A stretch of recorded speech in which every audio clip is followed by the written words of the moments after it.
Bismillahirrahmanirrahim. Assalamualaikum warahmatullahi wabarakatuh. Apa kabar anak-anak? Semoga kalian selalu sehat dan selalu dalam lindungan Allah. Kembali dengan saya Sri Wahyuni. Kalian bisa panggil saya Ibu Sri sekali lagi atau Ibu Yuni, dengan mata pelajaran Kimia SMK kelas 10. Nah, pembahasan kita kali ini setelah minggu kemarin kita membahas mengenai konsep materi dan perubahannya, di minggu ini kita akan membahas mengenai teknik pemisahan campuran. Sekali lagi, teknik pemisahan campuran. Sebelum kita membahas mengenai teknik pemisahan campuran, kita akan membahas terlebih dahulu mengenai apa sih campuran. Jika ada yang disebut campuran, berarti ada sesuatu yang non-campuran. Nah, di sini Ibu akan menjelaskan terlebih dahulu mengenai zat tunggal dan campuran. Jadi berdasarkan komposisi atau kandungannya dalam kimia, itu zat dibagi menjadi dua. Ada yang namanya campuran, ada yang namanya zat tunggal. Apa itu zat tunggal? Zat tunggal adalah zat murni yang tersusun dari satu jenis zat atau lebih, di mana jika penyusunnya itu lebih dari dua zat, maka sifat-sifat penyusunnya itu sudah tidak tampak lagi.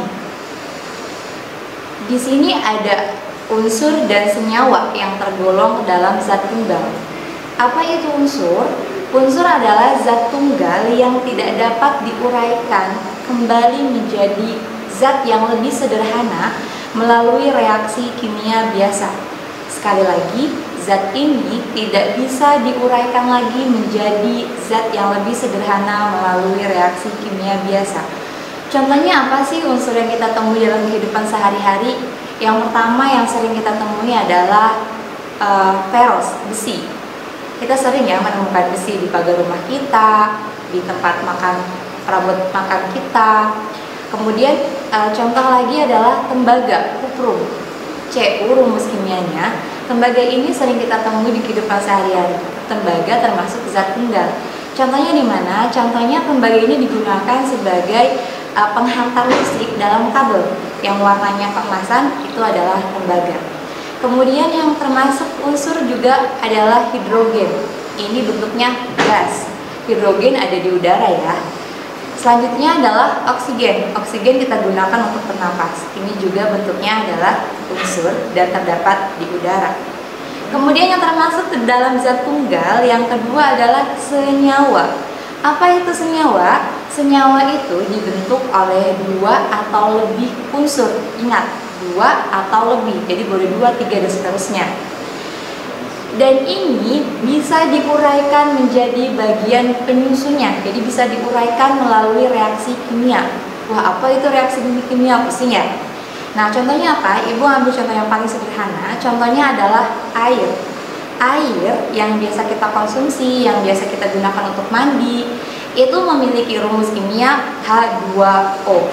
Air tersusun dari gas hidrogen, 2. Hidrogennya ada 2. Dan 1 gas oksigen. Jadi 2 bagian hidrogen dan 1 bagian oksigen. Hidrogen bentuknya ini gas, oksigen juga bentuknya gas. Bisa tidak air dipecah menjadi hidrogen dan oksigen? Jawabannya adalah bisa. Jadi air bisa diuraikan menjadi zat penyusunnya, hidrogen dan oksigen. Nah, di sini ada suatu keunikan yang terjadi pada zat tunggal. Kenapa? Jadi pada zat tunggal, sifat-sifat penyusunnya itu sudah tidak tampak.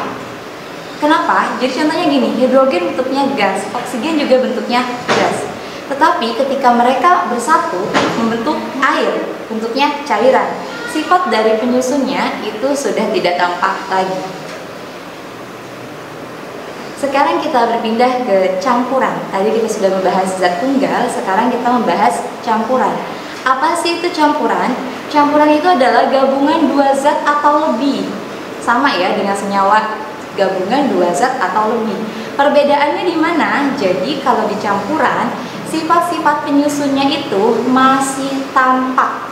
Sifat-sifat penyusunnya masih tampak.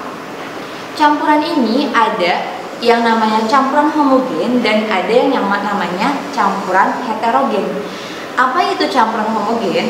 Nah, campuran homogen ini adalah campuran yang disebut sebagai campuran serba sama atau sama rata. Contohnya apa sih dalam kehidupan sehari-hari? Contohnya adalah saat kita melarutkan atau kita mencampurkan air dengan gula. Air satu gelas, misalkan di rumah, kita tambahkan gula 1 sendok, kita aduk, si gula akan larut betul dalam air. Nah, yang sudah kita buat, yang sudah kita aduk tadi itu disebut sebagai campuran homogen, sama rata. Jadi kalau misalkan kita mencicipi bagian paling atas, itu masih terasa gulanya. Bagian paling bawah juga masih terasa gulanya. Jadi komposisi gula di setiap larutan tadi atau setiap campuran tadi adalah sama. Itu disebut sebagai campuran homogen ya. Kemudian di sini sifat penyusunnya masih tampak. Air ditambah gula. Gula memang larut dalam air, bersatu, mencampur menjadi satu. Tetapi sifat gula masih ada. Kita bisa rasakan rasanya manis. Nah, kemudian ada yang disebut sebagai campuran heterogen. Apa itu campuran heterogen? Jadi campuran ini antara zat penyusunnya itu terdapat bidang batas.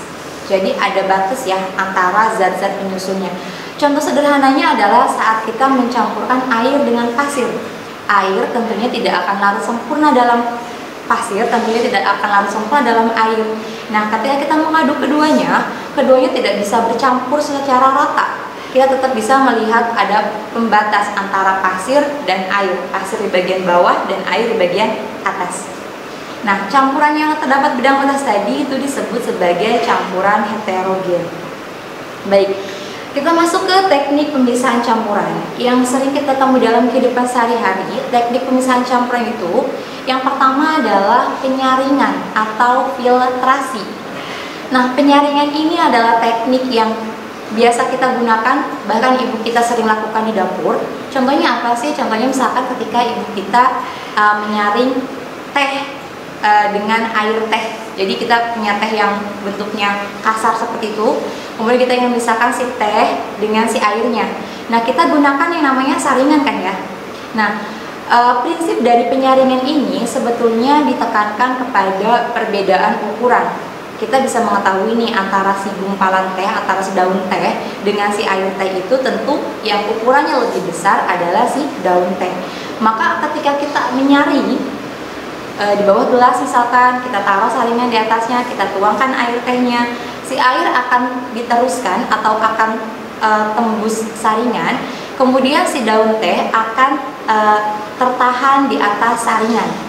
Nah, itu adalah teknik pemisahan campuran yang paling sederhana yang sering kita temui dalam kehidupan sehari-hari.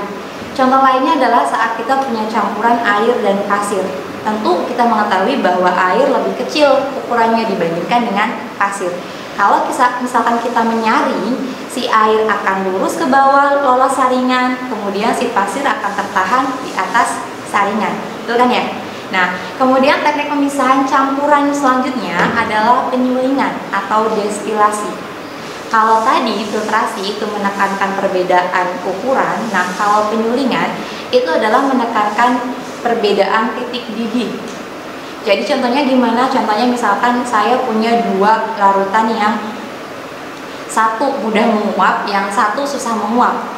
Ketika dicampurkan, saya campurkan, mereka sama rata, kemudian saya ingin memisahkan kembali. Nah, teknik yang tepat untuk ini adalah teknik dengan cara penyulingan. Kenapa? Karena yang satu mudah menguap, yang satu susah menguap. Contohnya apa sih? Contohnya misalkan saya punya campuran metanol 50%. Di sana terdapat metanol 50 bagian dan air 50 bagian. Si metanol adalah zat yang amat sangat mudah untuk menguap. Jadi kalau misalkan saya ingin memisahkan metanol dari campuran tadi, itu dengan cara teknik penyulingan. Baik, teknik selanjutnya adalah pengkristalan. Nah, teknik ini biasa digunakan oleh para petani garam. Di kita banyak para petani garam, terutama di daerah Indramayu, kemudian di daerah Cirebon itu ada para petani garam. Gimana sih cara pemisahan campuran ini? Jadi di sini caranya dengan menguapkan si air si air, kemudian sehingga kering, sehingga yang tertinggal hanyalah kristal. Yang termasuk kristal di sini adalah garam atau gula. Jadi kayak petani air itu ngambil air dari laut. Air laut itu kan campuran garam dan air ya. Kemudian dengan bantuan sinar matahari, si airnya menguap dan tertinggallah garam di bagian atas permukaan yang tepat tadi untuk apa namanya di tempat tadi pas pertama kali mengambil garam.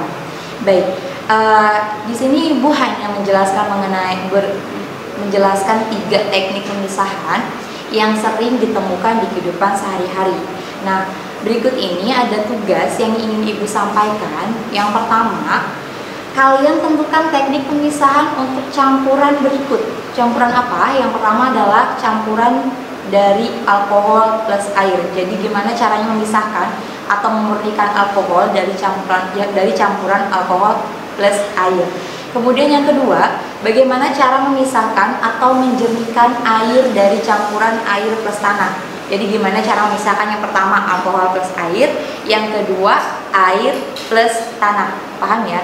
Nah, jawaban kalian silahkan kalian tulis di buku tulis, kalian fotokan dan kalian kirim ke email saya. Emailnya sriwahyudidarsono@gmail.com.